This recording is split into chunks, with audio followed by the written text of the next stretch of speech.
మండపాలేసుడు, టేజులు కట్టుడు, మైక్ సెట్లు ఫిట్టింగ్ చేసుడు, రంగు రంగుల లైట్లు పెట్టుడు రువ్వడిగా నడుస్తున్నాయి అబ్బా గణేష్ పండుగ పనులు. కొందరైతే ఆల్రెడీ దేవుళ్ళని తెచ్చిపెట్టిండ్రు కూడా. మామూలు తెచ్చుడు కాదుల్లో, గణేష్ ఆగమన్ పేరుతోటి జోరుగా వెల్కమ్ చెప్తాండ్రు.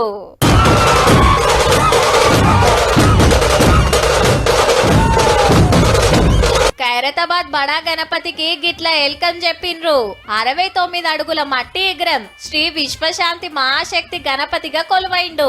3 నెలల కింద పనులు చాలు చేస్తే ఇవాళ కండ్లు దిద్దే కార్యంతో 2 రోజుల ముందే భక్తులకు దర్శనం ఇస్తున్నాడు. చుక్కలు పెట్టిన తర్వాత ఈ వినాయకుని ప్రాణ ప్రదర్శన చేసినట్టే. అలాగే ఇది 11 to 12 మనకు సిద్ధాంత్ గారు టైం ఇచ్చారు. అలాగే 11 to 12లోనే పూర్తి చేయడం జరిగింది. దేవుణ్ణి చూసిన సంబురంలా సెల్ఫీలు, ఫోటోలు తీసుకునుడు జోరుగా నడిచింది.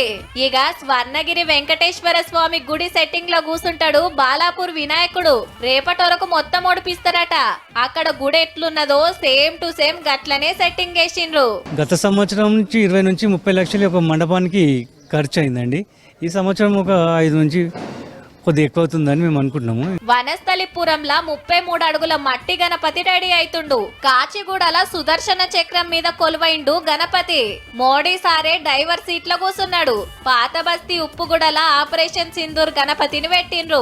గా కార్యం ఎట్లెట్లా నడిచిందో మొత్తం మండపం సెట్టింగ్ లో చూపించిండ్రు. పర్మిషన్ తీసుకున్న మండపాలకు కరెంటు ఫిరీగిస్తున్నది సర్కారు. ఇక ఇగ్రాలు దొల్కొచ్చుడు, బ్యాండ్లతోని జోరుగా ఎదుర్కొనుడు నడుస్తుంది అంతటా. ఈ ఎల్లుండే పండుగ కాబట్టి రేపటికెళ్ళి నవరాత్రులు వచ్చేదాకా దినం గణపతి ముచ్చట్లే మళ్ళా.